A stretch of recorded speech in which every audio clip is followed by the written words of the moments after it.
ഇപ്പോൾ നടക്കുന്ന യുദ്ധം അതിനോടനുബന്ധിച്ചിട്ടുള്ള കാര്യങ്ങൾ എന്തെങ്കിലും ഒന്ന് അറിയാൻ വേണ്ടി ഈഗറായിട്ട് നമ്മൾ ഓപ്പൺ ചെയ്ത് നോക്കും. അപ്പൊ ഫേസ്ബുക്കിലാണ് കൂടുതലും നോട്ട്സ് ഒക്കെ വരിക. ഫേസ്ബുക്ക് തുറക്കാൻ വയ്യ. ഇത് തന്നെയാണ് ഷബീന ബീബി നിങ്ങളോടും പറയാനുള്ളത്. രേണുസുതിയെ വിമർശിക്കുന്ന വീഡിയോകൾ മാത്രമേ ഉള്ളൂ ഫേസ്ബുക്ക് ഓപ്പൺ ആക്കി കഴിഞ്ഞാൽ വരാനുള്ളത്. ഇന്ന് പ്രവാസ ലോകത്ത് വലിയ വിഷയങ്ങൾ നടക്കുകയാണ്. നമ്മൾ അതിന്റെ ഒരു ന്യൂസ് അന്വേഷിക്കാനായിട്ട് അല്ലെങ്കിൽ അതിന്റെ ഓരോ കാര്യങ്ങൾ അപ്ഡേഷൻ അറിയാൻ വേണ്ടി നമ്മൾ ഫോൺ എടുക്കുമ്പോൾ നിങ്ങളുടെ വീഡിയോകൾ തന്നെയാണ് വരുന്നത്. നോ ഇൻട്രസ്റ്റ് അടിച്ചാൽ പോലും വീണ്ടും വീണ്ടും വരികയാണ്. എന്തായാലും ഞാൻ നിങ്ങളുടെ പ്രൊഫൈലിൽ ഒന്ന് കയറി നോക്കിയപ്പോൾ രേണുസുതിയെ വിമർശിച്ച വീഡിയോകൾ മാത്രമേ ഉള്ളൂ. അപ്പൊ അത് തെറ്റല്ലേ? നിങ്ങൾ ചെയ്യുന്നതെല്ലാം ശരി, രേണുസുതി ചെയ്യുന്നത് തെറ്റ്, രേണുസുതിയെ സപ്പോർട്ട് ചെയ്യുന്നവർ ചെയ്യുന്നത് തെറ്റ്, രേണുസുതിയെ കുറ്റം പറയുന്നത് നല്ലത്, നിങ്ങൾ പറയുന്നത് നല്ലത്. ഇതെന്ത് വെള്ളരിക്കപ്പെട്ടണോ?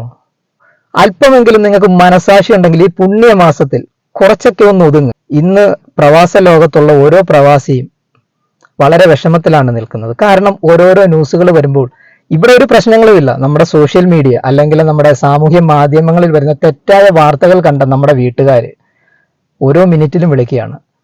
ഈ യുദ്ധം തുടങ്ങി അന്നു മുതൽ എൻ്റെ വീട്ടിൽ നിന്ന് എൻ്റെ അച്ഛനും അമ്മയും ചേട്ടനും സഹോദരങ്ങളും എല്ലാം എന്നെ വിളിക്കുന്നുണ്ട്. എന്നെ മാത്രമല്ല, ഇതുപോലുള്ള ഓരോ പ്രവാസിയെയും. നിങ്ങൾക്ക് സമൂഹത്തിനോടോ അല്ലെങ്കിൽ പ്രവാസികളോടോ ഉള്ള ഇഷ്ടം കൊണ്ടൊന്നുമല്ല, നിങ്ങളുടെ റീച്ചിന് വേണ്ടി മാത്രമാണ് ഇത് നിങ്ങൾ പറയുന്നത്. എന്തായാലും എൻ്റെ ഈ വീഡിയോ കാണുവാണെങ്കിൽ ഷബീന ബീബി നിങ്ങളൊരു റിപ്ലൈ തരിക. ബിഷപ്പിന്റെ വിഷയം നിങ്ങളാണോ ചർച്ച ചെയ്ത് ഒത്തുതീർപ്പാക്കേണ്ടത്? ബിഷപ്പിനും രേണുസുതിക്കും അറിയാം അത് എങ്ങനെ തീർക്കണമെന്ന്. സോഷ്യൽ മീഡിയ ആണ് അത് ഇത്രയും വഷളാക്കിയത്, അല്ലെന്ന് പറയാൻ പറ്റുമോ? ഇപ്പൊ ഞാൻ സ്നേഹിക്കുന്ന, എന്നെ സ്നേഹിക്കുന്ന എല്ലാവരോടും സ്നേഹം മാത്രം.